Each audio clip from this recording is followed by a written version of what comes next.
Enter, if you dare, a realm where nightmares take form and fear becomes reality. Within the shadowy depths of this channel, you'll uncover chilling tales that will freeze your blood and send shivers down your spine. Each story is crafted to haunt your thoughts and leave you peering into the darkness, wondering what might be lurking just out of sight. If you have the courage, like, comment, and subscribe. But beware, when you least expect it, the horror will come for you. Don't forget to hit the notification bell and keep the lights on. The year was 2093. In the sprawling metropolis of Neo-Tokyo, technology had pushed the boundaries of reality and morality. Cybernetic enhancements were common, and even memories could be transferred or erased with the help of neural technology. While it had revolutionized entertainment and education, it also gave rise to a dark underworld of crime, where memories could be stolen, manipulated, and weaponized. They called it the memory trade.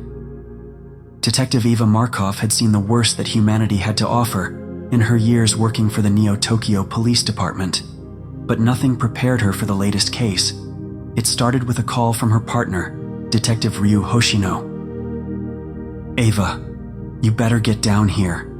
His voice crackled through her earpiece.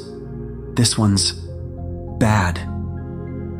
Eva sighed, slipping on her trench coat and adjusting her visor. "How bad?" "Let's just say you won't be sleeping for a while."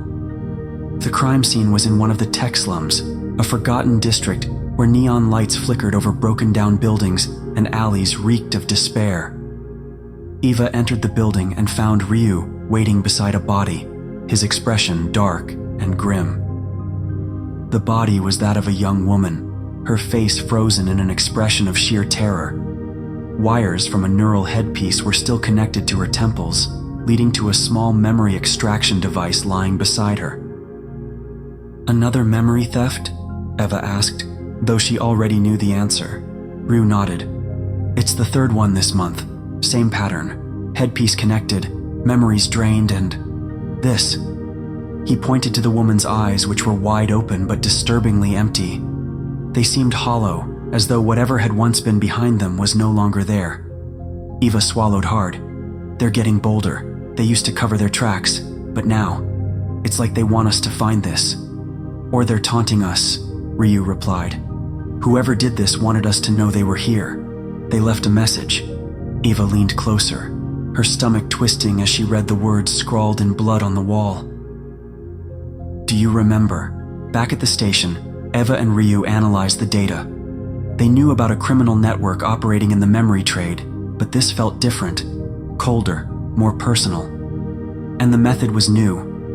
Unlike typical memory thieves who sold memories for profit, this killer was leaving the victims in a catatonic state, their minds emptied, their personalities erased. Why take everything? Eva wondered aloud.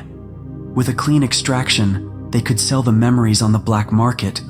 But this, it's like they're just destroying these people. Ryu stared at the screen, his face lit by its sickly green glow. "I don't think they're destroying them. I think they're collecting them." Eva looked at him sharply. "Collecting?" Ryu nodded, his face grim. "I have a contact in the underworld. He says there's a rumor going around about a collector, someone who's taking memories and keeping them for personal use. They call him the memory thief." "Sounds like an urban legend," Eva said, though she didn't fully believe it. "But why leave the message?" "Maybe he's sending us a warning," Ryu said quietly. "Or maybe he's playing a game." The days turned into sleepless nights, and more bodies turned up. Each victim was left with the same haunting expression of horror, the same blood-scrawled message. "Do you remember?" The killer was precise, like a surgeon, extracting memories with a level of skill that only someone with extensive knowledge of neurotech could possess. Eva and Ryu were running out of leads, and the pressure was mounting.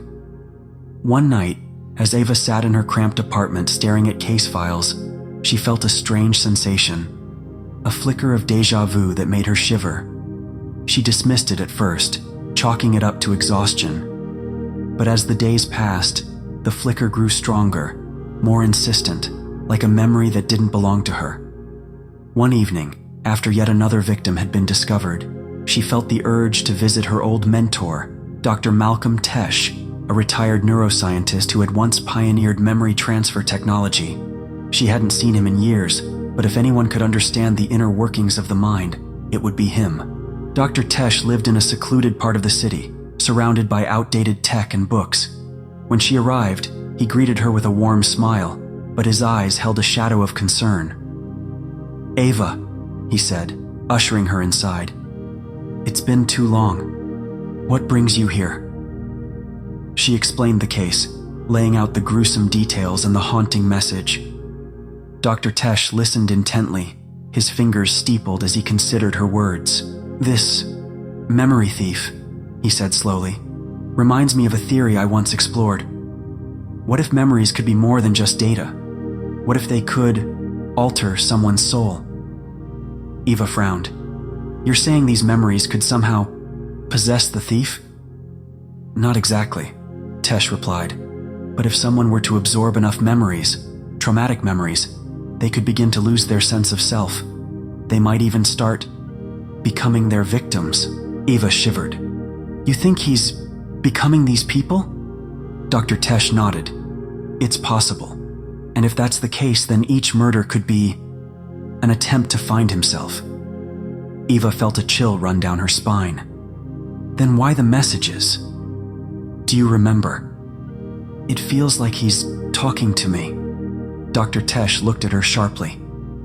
"Ava, have you noticed any unusual changes in your own memories?" The question hit her like a punch. The flickers of déjà vu, the strange visions that felt like pieces of someone else's past, they all came flooding back. "Yes," she whispered, her voice barely audible. "But how could that be?" Dr. Tesh's face was pale. "Eva, if the memory thief has somehow attached himself to you, it could mean he's already inside your mind." The drive back to the station was a blur. Eva's mind raced as she struggled to make sense of Dr. Tesh's words. How could the killer be inside her mind? Was she going insane? At the station, she found Ryu waiting, his face tense with worry. "Where have you been?" he asked. "I was starting to think you'd become another victim." "I needed to talk to someone about the case," she said, hesitating. But she couldn't bring herself to tell him about the strange memories. Not yet. They pored over the files again, and as they reviewed the data, Ryu paused, staring at the images of the victims. "Ava," he said slowly, "have you noticed something? All of the victims, they look a little like you." Her blood ran cold. Now that he mentioned it, she could see it. The dark hair, the strong jawline, the steely gaze. They were all faint echoes of her own reflection. "No," she whispered, horrified. "Why would he?" Just then, a chill settled over the room, and the lights flickered. A soft whisper seemed to fill the air, so quiet she almost thought she imagined it. "Do you remember?" Eva's hand went to her gun, her heart pounding. "Did you hear that?" she whispered. Ryu nodded, his face pale. "Ava, there's something in here." They turned slowly, and for a split second, Eva saw it. A shadowy figure standing at the edge of the room, its face obscured but its eyes fixed on her. Then, as quickly as it had appeared, it was gone. "What the hell was that?" Ryu stammered, backing away. I think he's here," Eva said, her voice shaking. "He's somehow inside my mind." Ryu looked at her, horrified. "Ava, if he's in your head, he could have access to everything. Your memories, your fears, everything." A surge of terror shot through her. "We need to find a way to get him out. If he's in my mind, there must be a way to sever the connection." But as she said the words, a voice whispered in her ear, so close she could feel the breath against her skin. "You can't escape me." She spun around, but there was no one there. Ryu watched her, his face etched with concern. "Ava, are you sure you're okay?" "I'm fine," she lied, forcing herself to stay calm. but inside, she was unraveling. The following night, Ava couldn't sleep.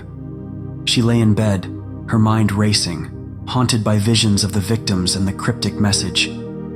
As she drifted in and out of sleep, she found herself in a strange dream. She was standing in a dark room, surrounded by mirrors, each one reflecting a different face, faces she recognized as the victims. They stared at her, their eyes hollow, their mouths twisted in silent screams. "Who are you?" she whispered. But instead of answering, the faces in the mirrors began to chant, their voices a dissonant chorus. "Do you remember?" The words echoed through the room, growing louder, more insistent, until it felt like they were pressing into her skull. "Stop it!" she screamed, clutching her head. Suddenly, one of the faces broke free from the mirror, stepping toward her. It was the memory thief, a man with a pale, gaunt face, his eyes like black holes. "You don't recognize me, do you?" he sneered, his voice cold and hollow. "But I remember you, Ava. I remember everything." "Who are you?" she demanded, her voice trembling. The memory thief smiled, a cruel, twisted smile that made her blood run cold. "I'm the part of you that you tried to forget. I'm the darkness you buried. I'm you." She woke with a start, gasping for breath, her skin clammy with sweat. The memory lingered, a sinister echo in her mind. The next day, Eva confronted Dr. Tesh, desperate for answers. "Is it possible?" she asked, her voice shaking. "For someone's memories to be split? For someone to exist as two people?" Dr. Tesh's face was grave. "It's theoretically possible, but it would require immense trauma, something so powerful that it fractures the mind." Eva closed her eyes, a wave of nausea washing over her. I think I am the memory thief, or part of me is." Dr. Tesh nodded slowly. "Ava, if that's true, then you must confront the truth. Only by facing the buried memories can you stop this other part of yourself." That night, Ava returned to the place where it all began, the tech slums, the heart of Neo-Tokyo's memory trade. She walked through the alleys, each step bringing her closer to the memories she had tried to forget. Finally, she reached an old, abandoned lab, the place where she had once worked. It was here, years ago, that she had experimented with memory transfers, using herself as a test subject. She had buried the memories, the trauma of the experiment gone wrong, but not forgotten. As she stood there, the memories flooded back, the faces of the test subjects, the experiments, the guilt, the horror. She had become the memory thief to rid herself of the pain, the shame, but it had only created a monster. And as she faced her reflection in the shattered glass, she saw him, the other part of her, the memory thief, staring back with hollow eyes. "You can't erase me," he whispered, his voice a dark, twisted echo of her own. But Ava was no longer afraid. She looked him in the eyes and spoke, her voice steady and strong. "I remember now, and I'm taking back what's mine." With a final surge of will, she shattered the mirror, and the memory thief vanished, leaving her alone in the dark, free at last. In the weeks that followed, the killing stopped, and Ava knew the memory thief was gone. But the scars remained, a reminder of the darkness within her and the memories she could never forget.